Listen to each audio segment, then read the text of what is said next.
En 2006, Refalsa rachète la moutarderie des frères Stumpf. Elle se fournit alors en graines de moutarde en provenance du Canada, plus gros pays producteur au monde. Mais après d'importantes hausses de prix en 2007, Refalsa Lelor décide de suivre l'exemple du Réfort en se fournissant localement.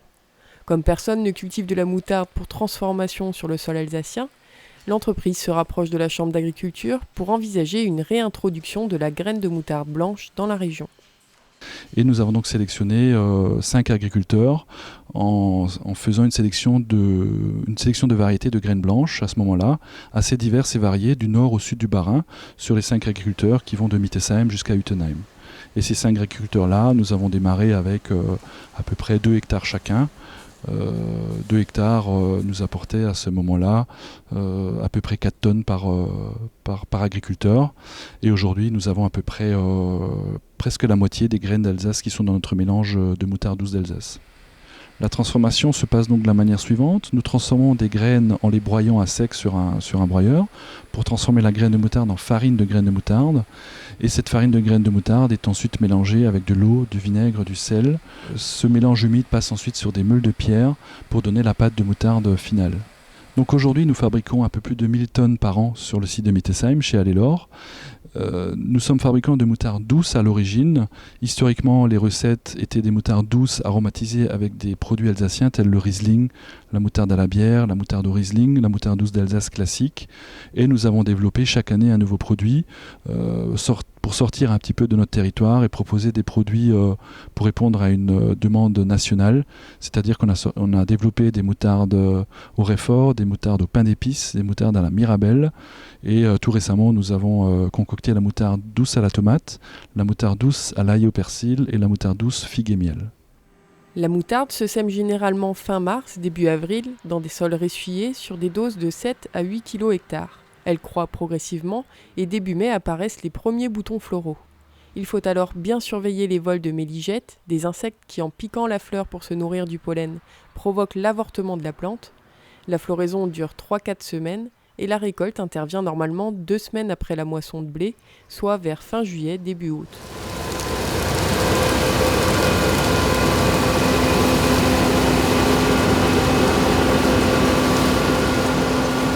La culture de moutarde s'apparente à une grande culture. Donc le train de culture, le matériel que l'exploitant a sur son exploitation pour produire du blé ou du maïs, en fait, on utilise ce matériel-là pour implanter et puis pour désherber et récolter la moutarde. Donc il n'y a pas besoin d'investissement spécifique dans cette culture-là.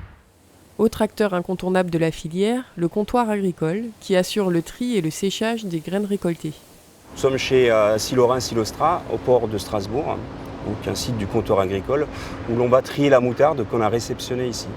Donc d'abord on va la stocker, la ventiler, si elle a besoin d'être refroidie ou d'être séchée légèrement.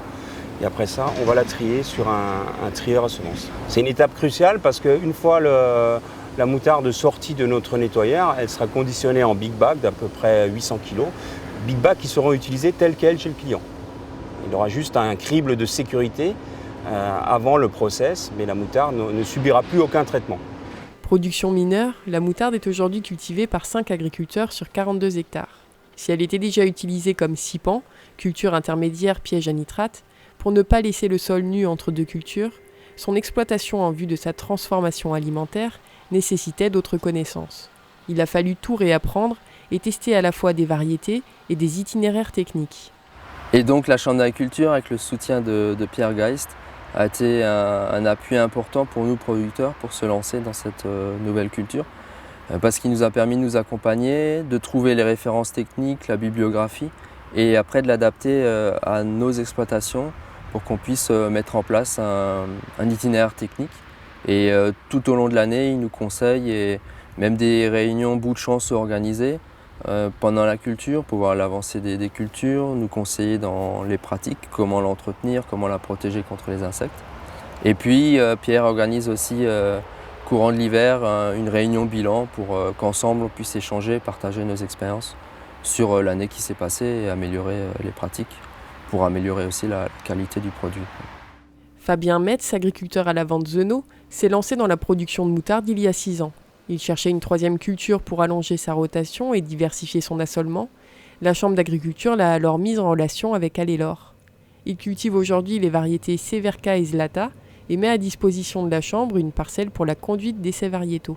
Maintenant, après 6 ans, avec du recul et puis l'expérience, je trouve que c'est une culture qui s'adapte bien à mon exploitation.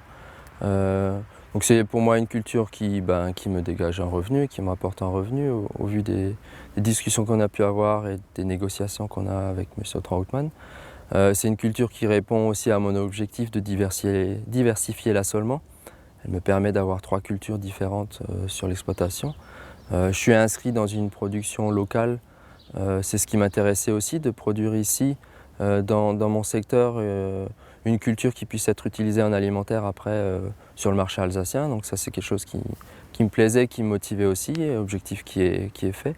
Et puis ça me permet aussi, en termes d'agronomie et aussi d'usage des produits phyto, par le fait d'avoir une succession de cultures différentes, d'avoir une rotation avec des cultures différentes, de réduire l'usage des phytos et puis de favoriser le développement de la vie du sol en apportant différentes matières organiques, en apportant un travail du sol différent par la culture qui se met en place.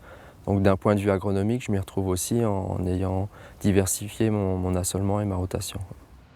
Les négociations de prix de rachat entre Allelore et les producteurs se sont basées sur une rémunération équivalente à du maïs grain. La meilleure année, les rendements tournaient autour de 21 cathos à l'hectare, mais cette année, comme beaucoup d'autres cultures, la moutarde a souffert du printemps exceptionnellement pluvieux. Donc sur la moutarde, moi je vais récolter les siliques, et à l'intérieur il y a les graines de moutarde. Mais on voit qu'avec le printemps pluvieux et le manque d'ensoleillement, il y a des siliques qui n'ont pas été fécondés au moment de la floraison, parce qu'il y avait trop de pluie. Et donc on s'attend à une mauvaise récolte. De plus, les siliques sont très courtes, quoi. Il y a entre 4 et 6 graines, d'habitude les siliques sont plus allongées. L'année 2016 est une année atypique, avec énormément de pluie durant tout le printemps. Donc la culture ne supporte pas ces excès de pluie. L'année sera très mauvaise en termes de rendement pour cette culture, avec quand même des grosses disparités selon les producteurs. Les meilleurs vont tourner autour de 15 quintaux et les parcelles, les pires qui ont été noyées, vont se retrouver probablement avec 3-4 quintaux de récolte.